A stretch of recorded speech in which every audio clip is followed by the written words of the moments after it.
अब हम लोग पढ़ने जा रहे हैं धनुष भंग का पार्ट 3 यानी कि लास्ट भाग पढ़ने जा रहे हैं और इसमें धनुष भंग समाप्त हो जाएगा।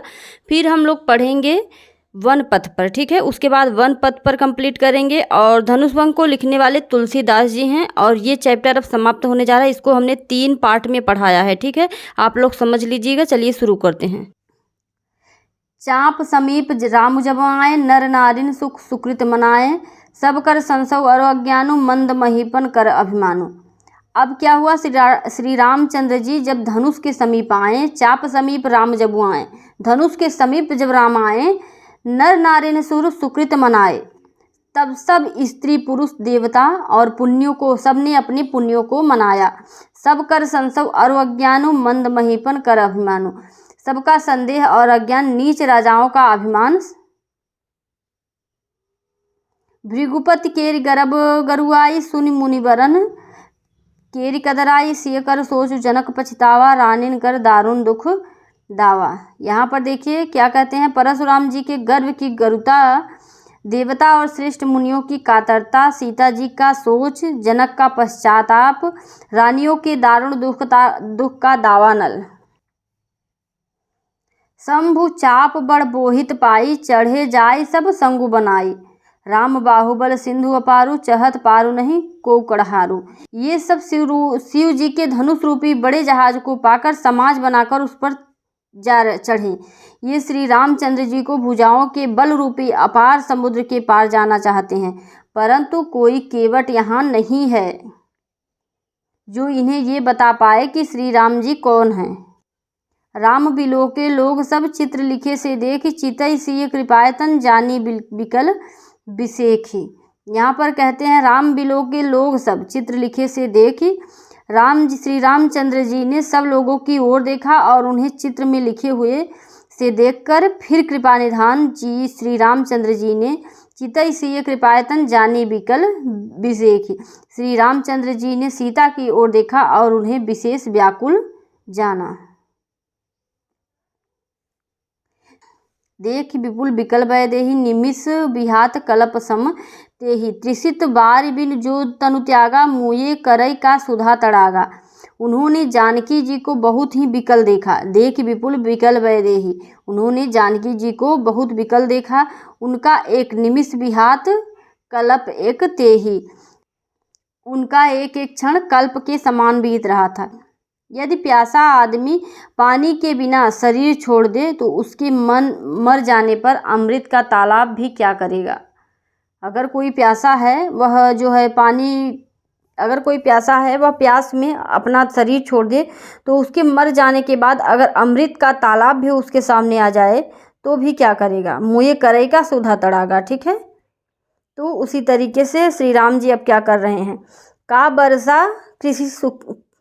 बरसा सब कृषि सुखाने, समय चूकी पुनिका पछताने, अस जिय जान जानकी देखी, प्रभु पुल के लखी प्रीति विसेखी। सारी खेती के सूख जाने पर वर्षा किस काम की, समय बीत जाने पर पछताने से क्या लाभ। जी में ऐसा समझकर, मन में ऐसा समझकर श्री रामचंद्र जी ने जानकी जी की ओर देखा और उनका विशेष प्रेम देखकर वे पुलकित हो गए। गुरहि प्रणाम मनहि मन कीन्हा, अति लाघा उठाई धनु लीन्हा, दम के उदामिनी जिमिन जबलय, पुनि नभ धनु मंडल संभयव। मन ही मन जो है, गुरहि प्रणाम मनहि मन कीन्हा, मन ही मन उन्होंने गुरु को प्रणाम किया। अति लाघा उठाए धनु लीन्हा, और बड़ी फुर्ती से धनुष को उठा लिया। दम के उदामिनी जिमि जबलय, पुनि नभ धनु मंडल संभयव। जब उसे हाथ में लिया तब वह धनुष बिजली की तरह चमका और फिर आकाश में मंडल जैसा मंडलाकार हो गया। लेत चढ़ावत बचत गाढ़े, लेत चढ़ावत, हाथ में लेते हुए, उसको चढ़ाते हुए, खींचते हुए किसी ने नहीं देखा। इतनी मतलब जल्दी में, इतनी फुर्ती में श्री राम जी ने धनुष को उठाया और उसको चढ़ाया खींचते हुए, ठीक है। काहू न लखा देख सब उठाड़े, सब वहीं पर खड़े थे लेकिन किसी को कुछ भी दिखाई ठीक से नहीं दिया। ये तीनों काम इतनी फुर्ती से हुए कि धनुष को कब उठाया, कब चढ़ाया और कब खींचा। तेहि क्षण राम मध्य धनु तोरा, भरे भुवन धुनि घोर कठोरा। इसका किसी को पता नहीं लगा, सबने श्री रामचंद्र जी को खड़े देखा। उसी क्षण श्री रामचंद्र जी ने धनुष को बीच से तोड़ डाला।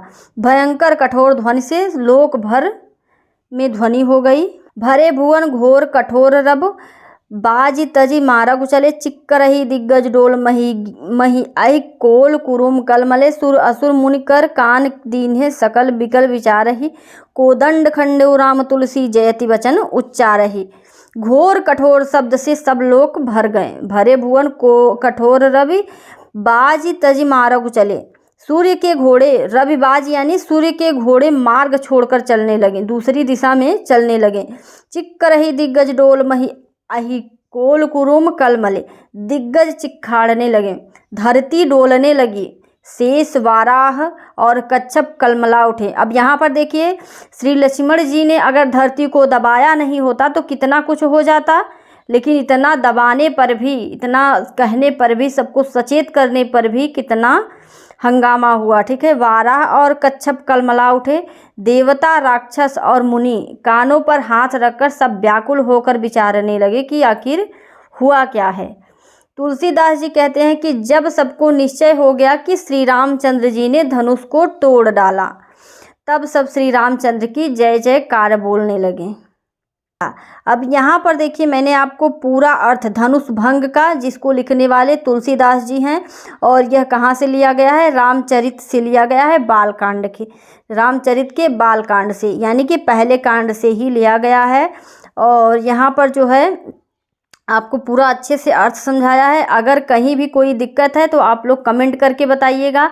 अगला आपको वन पथ पर पढ़ाऊंगी, ठीक है। कमेंट करके ज़रूर बताइएगा कि हाँ मैम ये मेरा तैयार हो गया है, आप वन पथ पर पढ़ा दीजिए, ठीक। और पूरे चैप्टर को पढ़ने के लिए और भी इम्पोर्टेंट क्वेश्चन को पाने के लिए चैनल को सब्सक्राइब कर लीजिए। मिलते हैं नेक्स्ट वीडियो में, धन्यवाद।